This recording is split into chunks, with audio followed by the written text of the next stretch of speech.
I don't think most people realize how much damage President Trump could do to the Democrat Party. They think USAID, cutting off these NGOs, was the big move. He's got others that I believe he will be pulling out of his pocket and putting into action. To help me go through this, I have retired Colonel Tony Shaffer. Tony, thank you for joining me again. Stephen, always great to be with you. It's always a pleasure. And I was in your neck of the woods, but I didn't get to catch you because we were kind of on separate itineraries. But I hope to catch you next time I'm up there. So Oh, yeah. thanks for having me on again. Oh, absolutely. Thank you so much. So President Trump, we had these elections. I personally wasn't shocked. Virginia, mostly Democrat. Uh, then you have New Jersey. They've been Democrats since the 60s. And Yeah. then Mamdani, like who else was going to win but a Democrat in the heart of New York City? Were you at all shocked by the outcome last night?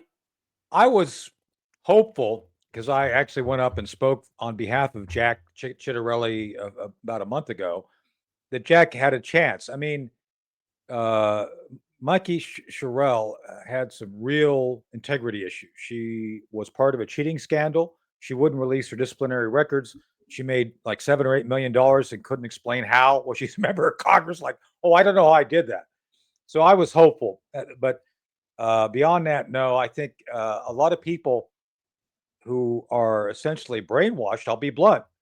They are essentially part of the group, the current generation that are just kind of indoctrinated without they're not taught critical thinking skills. So I think they just see Democrat and all the Democrats are good and Republicans evil because that marketing has worked. By the way, we could probably talk about that at a different show some point.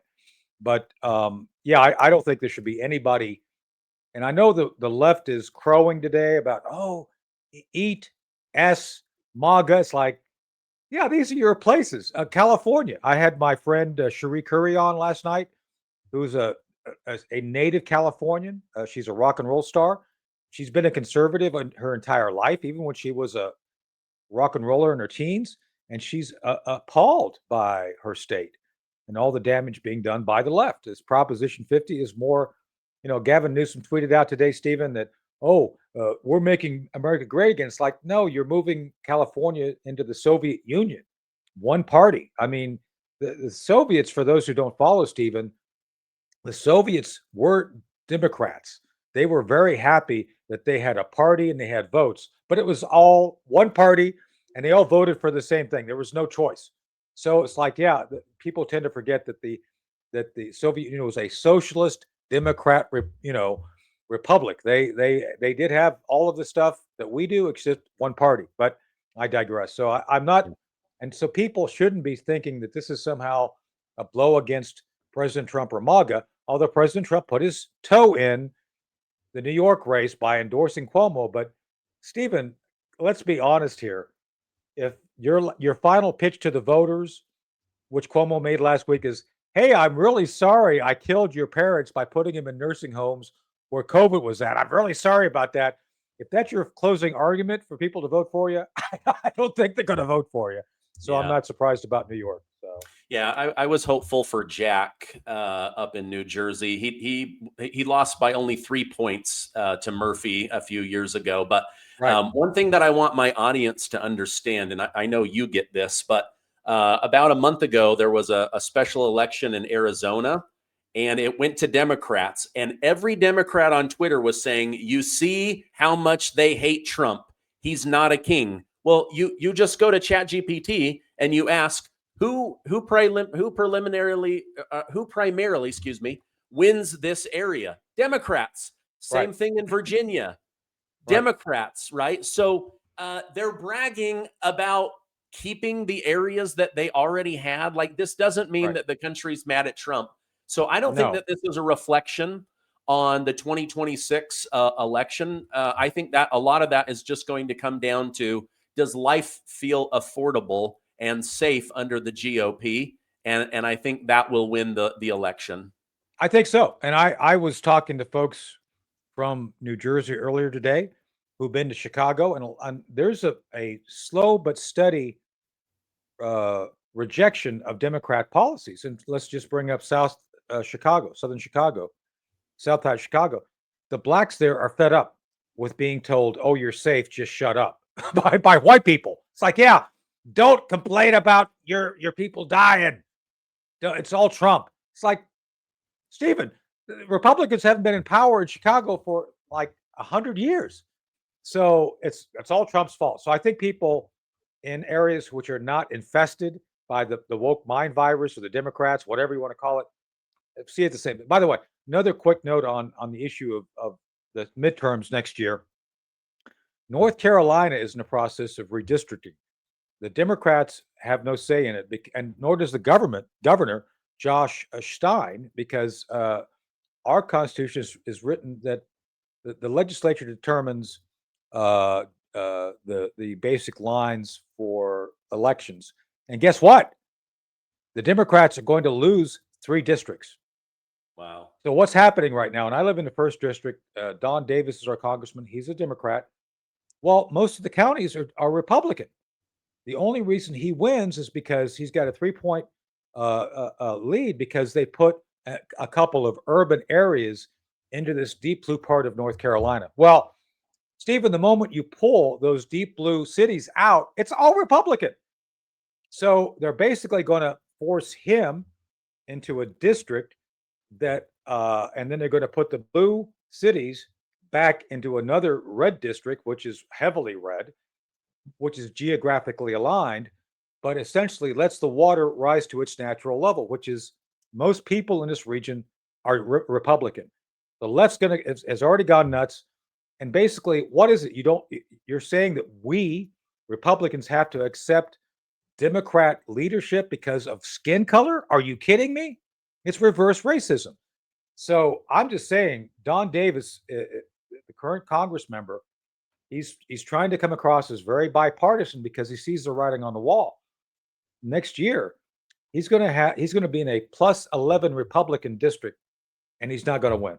And so there's going to be more of this coming, I think, in other states as well. So Proposition 50, I don't think it's going to work. So just saying. I mean, it will work for California, but we're going to be net positive. Let me show you what President Trump said earlier today, which was pretty shocking for a lot of people.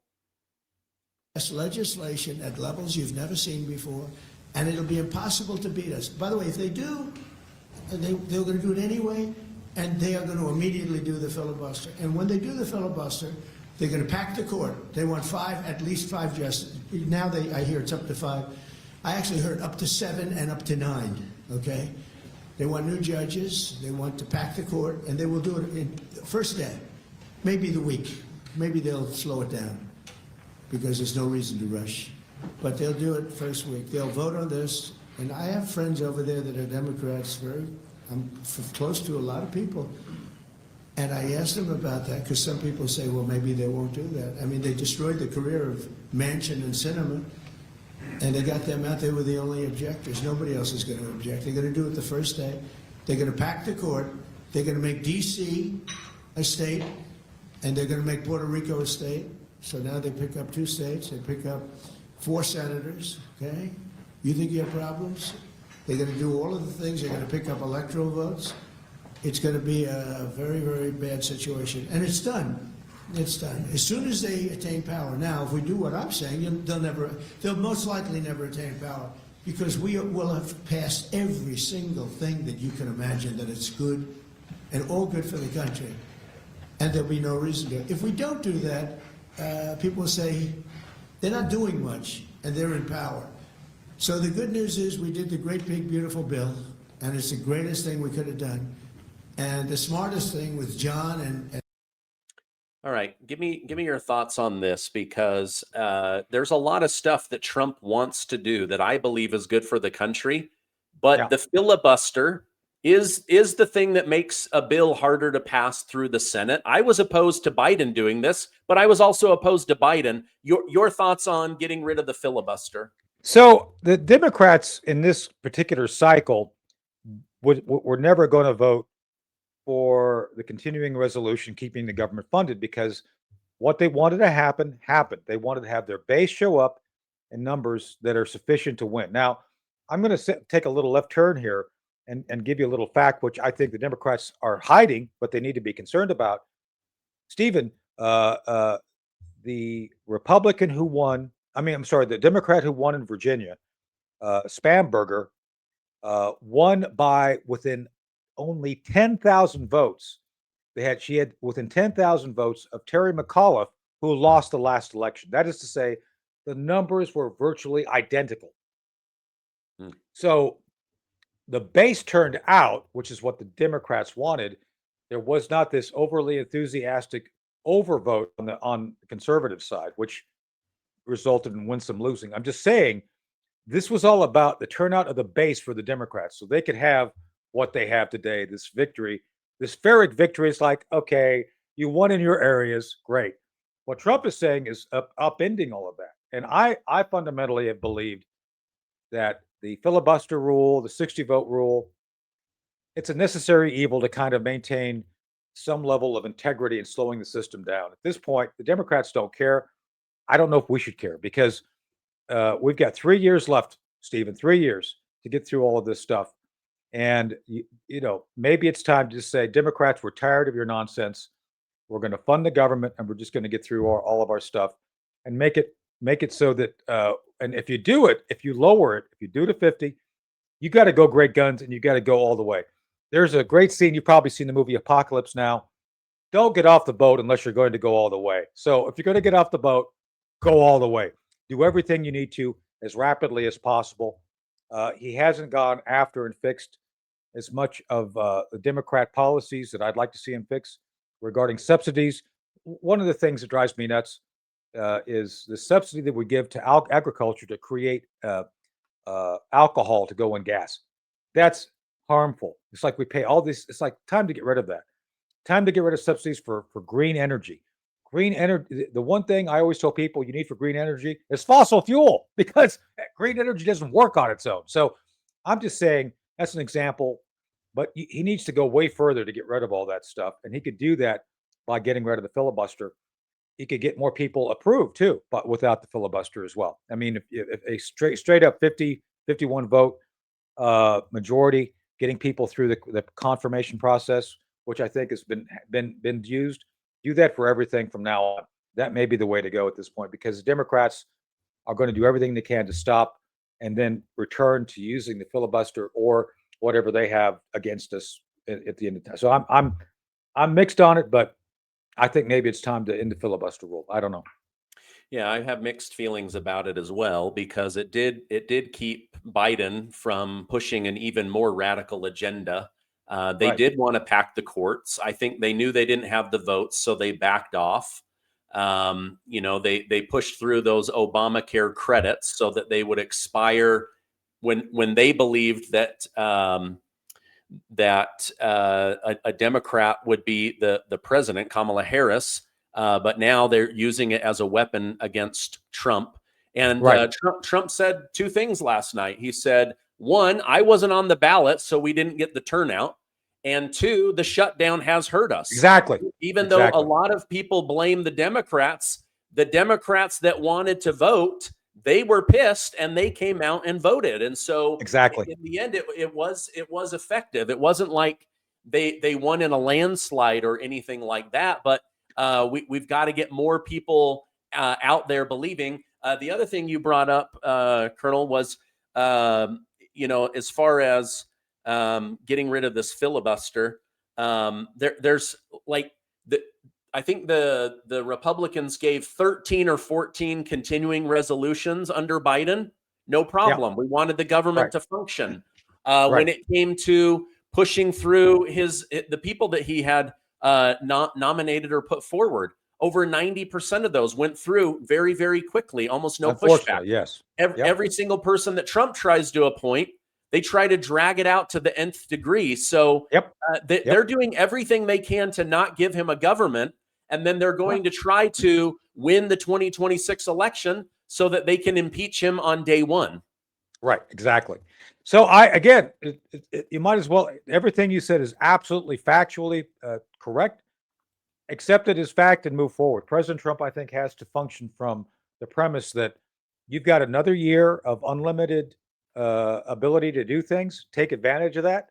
And if you can change enough things, get states like North Carolina and Texas and a few others to change and give you additional legislative members of Congress, then do it, because the Democrats are never going to give you anything like grace or any sort of break, because they're just not going to do it, and you need to accept that. Yeah, absolutely. Okay, I want to show a video of former CIA John Brennan being confronted in public. It doesn't go well, and then I want to get your thoughts on what will happen with James Comey, John Brennan, and others. Let me show that to you in the audience now. Why didn't you know on the Hunter Biden? Why? Because I did it. And you misrepresented that. We never said it was disinformation. We said it was Russian influence operations, which is what they do. There's a big difference between influence operations. No, you don't know that. Yes, Comey knew. Comey knew. The literature said it had all the hallmarks. Okay, so Brennan is confronted. Why did you lie about the Hunter Biden laptop in order to rig the election? He said, I didn't lie. I didn't say it was Russian disinformation. I said it had the, that it kind of could have looked like it. What do you think is going to happen to John Brennan? He's now been criminally referred. We're about to have a lawsuit, a criminal court case against James Comey. Just in the last 24 hours, Kash Patel says, hey, we found a burn bag they never wanted us to see. We've got the handwritten notes of colluding with Obama and Hillary Clinton. Where do you see things going with these two men? Well, so this is one of the things we've talked about before. I am critical of the pace of Pam Bondi and Kash Patel. They're moving way too slow. As a retired special agent, counterintelligence special agent, I've worked this. Stephen, they have more than adequate predicates to launch at least several other adjoining investigations to the other individuals you just mentioned and some others. And by now to have come up with grand jury presentations to get indictments. I don't know what they're waiting on. I mean, this is just like, what the hell are you doing? Regarding Brennan, I don't see any way Brennan is not indicted at this point, because just in that one that one confrontation, John Brennan is lying. He wouldn't know Russian disinformation if it jumped up and sat on his face. He's not a Russian guy. So it looked like propaganda that you guys were pushing. During that period, Stephen, we've talked about this. Your audience may remember. I had a copy of the hard drive. I had it during the very time they were doing this 51 intelligence officer thing. I tried to push it to members of the media. John Solomon was one of the guys I was working with to get the information out. John is a very solid reporter. I tried to give it to a 3-letter network. The network wouldn't touch it. They did later. We could get into a whole discussion about that nonsense. But at the same time, we were trying to get word out about the hard drive, and it was real because my friend, colleague, Colonel Ron Scott, who was the uncle of J.P. Mack, the actual guy who was given the hard drive, my friend Ron Scott, Colonel Scott, was the guy that brought it to the FBI. He gave it to the FBI a full 18 months before the election. So I knew this. I knew Ron. I knew all of this stuff, and yet somehow, as a qualified CIA trained case officer who with decades of experience, I was shouted down and ignored by these 51 intelligence officers led by John Brennan, who, by the way, was not a. I am a Russian expert. I've done Russian recruitments. I've done Russian stuff. So I know what disinformation is. That was not disinformation. That was not disinformation from the way it was presented, as well as the fact I knew where it came from. So I think if members of Congress, which I know I've talked to Jim Jordan about this face to face, if other members know as much as Jim does, and they get that to the FBI, there's no doubt that John Brennan's going to be indicted. No doubt. And I just think that he needs to go to jail. I do. Absolutely. No doubt. John Brennan knew exactly what he was doing. He was the one who helped with Comey and Jim Clapper to take what Barack Obama told him to do and action it. And I've said this before, Stephen, on your show. Nobody below Clapper, Comey, or Brennan would have done what they did if they didn't know they had top-level protection. Nobody. These people are not paragons of courage. They don't do things on their own. Now, I, on the other hand, go off the reservation once in a while, just saying. But these people don't. These people never do anything without knowing that the guy above them is going to protect them and make sure that they don't get in trouble. That's why they did it, and that's what we're going to come to find. Yeah, no, I absolutely believe that. I hope that is true. I want to get to the bottom of this. I mean, this was so damaging to the United States of America. We know that Anthony Blinken was also part of that. His name needs to be brought up. He needs to be looked at as well. Let me switch gears with you in our final minutes. This shutdown. I'm hoping that now that the election's over and they could use this to embarrass and humiliate Trump to their voter base, not ours, that we'll be done with this. But let me show you a clip from CNN where they talk about the shutdown and food stamps and Obamacare, and then we'll talk about it.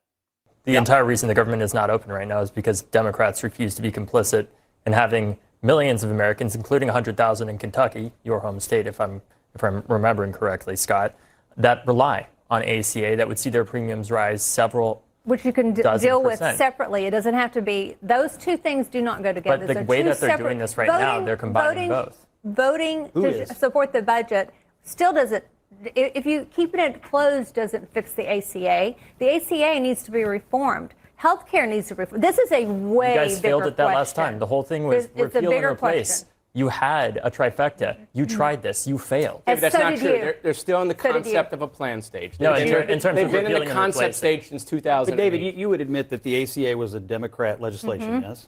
And you would admit that the subsidies that we're talking about now were passed by Democrats, yes. And you would admit that the sunset provision in the subsidies, which comes up at the end of the year, was in place because of Democrats, yes. Now you want to make it a Republican problem. These are not the same issues. Exactly. You could open the government today, and then you could negotiate with with Republicans about ACA stuff. And by the way, my suspicion is, and you know this, there are probably, and I know there are some House Republicans that would love to negotiate on it, but under duress, under a hostage-taking situation, connecting disconnected issues, and now you're throwing SNAP onto it. You're throwing all the federal workers who aren't being paid onto it, all because of this fight that you wandered into because of your wing of the Democratic Party. You all led to this SNAP crisis. You all led to this crisis of the government being closed. And I mean, that David, exactly. He's not even fighting back. I mean, isn't this blackmail and extortion like on the public stage?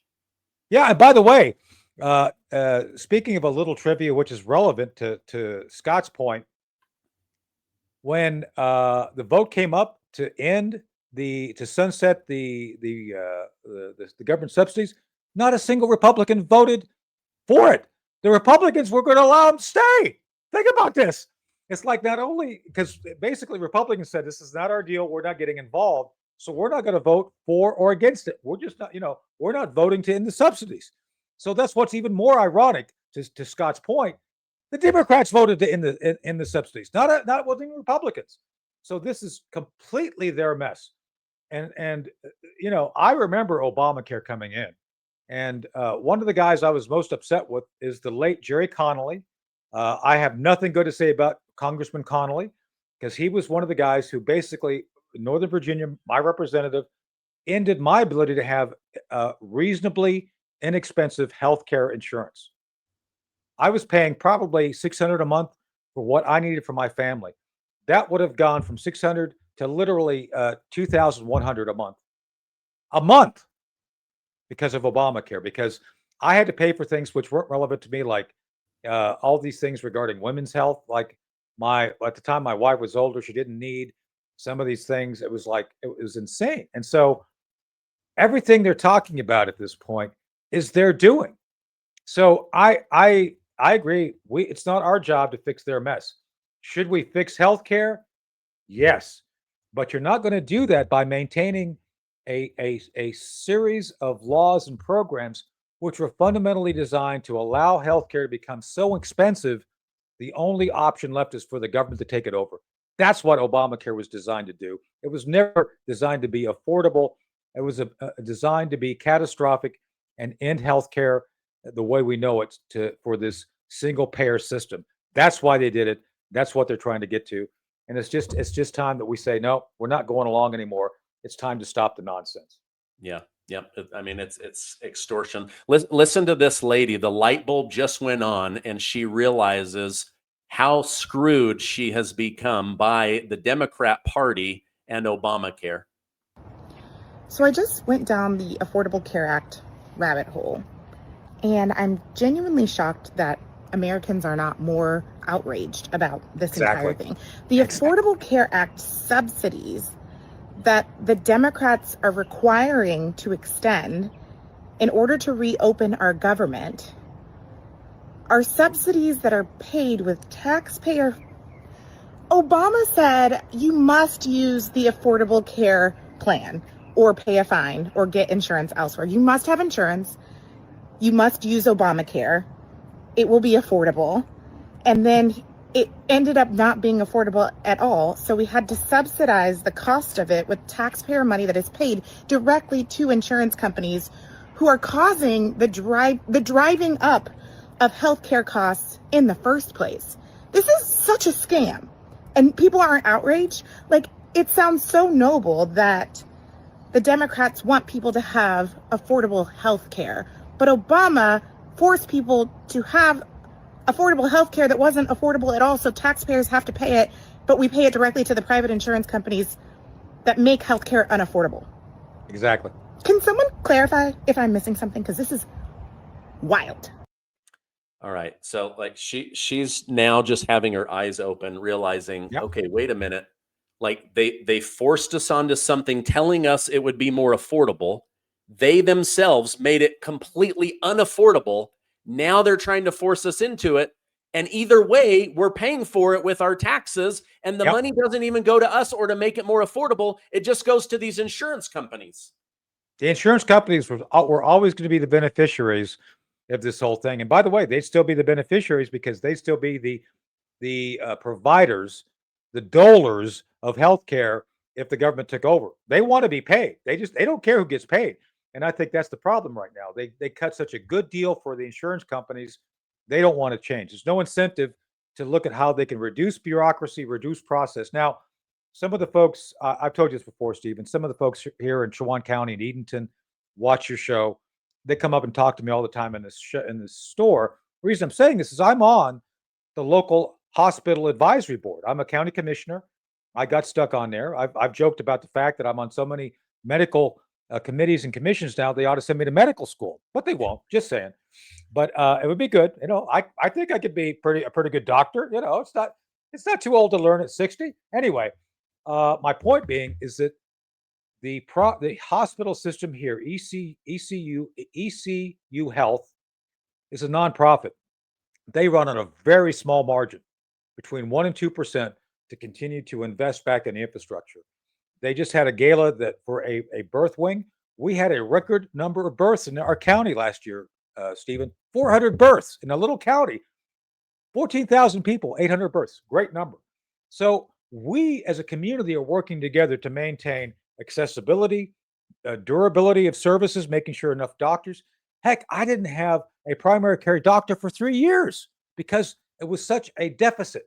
So I'm just telling you that some places are working as best they can to be as efficient as possible. Obamacare cares not about any of that. This is all about benefiting the people at the top who have these large bureaucracies which manage healthcare. So that's why you see the expense. It's not because are medical service expensive? Yeah, they're expensive. That's why you have to get the middlemen out and allow for the providers to work together to provide the care to the people who need it, and then even open it up to, one of the best things they can do is open up competition across state lines. That's what they don't want. The moment you open up that competition, prices are going to drop, and they don't. And the people in these insurance companies don't want that. So Obamacare helps ensure the monopoly of access to these companies who make great profit of it. That's what the problem is. Just saying. So yeah, no, you nailed it. And anything the government touches no longer is efficient because they don't care. They don't track what was going on in USAID. They can't pass an audit at the Pentagon. These NGOs, like nobody knows what's going on, and we're supposed to trust them that the insurance companies aren't screwing us over. It's wild. Colonel Shaffer, if people want to follow you online, where can I point them towards? So, Colonel Shaffer, colonelshaffer.com. Now, I've got my own website up. One of the things a lot of your folks I think already know, I've monetized my X feed so people can come check out. I have special content on X. We do several special programs, which we're going to invite you on, by the way. We're doing a free show on Wednesdays where we just get together at noon, talk about stuff. We had some really interesting conversations about the elections that happened last night, this Wednesday. We're doing a Thursday night debrief. We have a Dr. Yen, the whistleblower who did the COVID stuff. She's coming on with us on tomorrow, Thursday. And then we're doing a Sunday night debrief for members only, where we people can interact with us, ask us questions, where we talk about the past week and things to come. My friend Blaine Holt and a couple others people know are on there. But we're trying to be more accessible, give more people access to what I'm doing so people can ask questions. So I appreciate the opportunity. You have a great audience. I love talking to them, and I hope they can come over and participate with some of the stuff we do. So thank you for having me, and you can check out the Colonel Shaffer thing and all that, colonelshaffer.com. And Stephen, I always appreciate our conversations. So thanks again for having me on. Oh, absolutely. Thank you so much. I'll put those links down below. Have a great rest of your day. Thank you.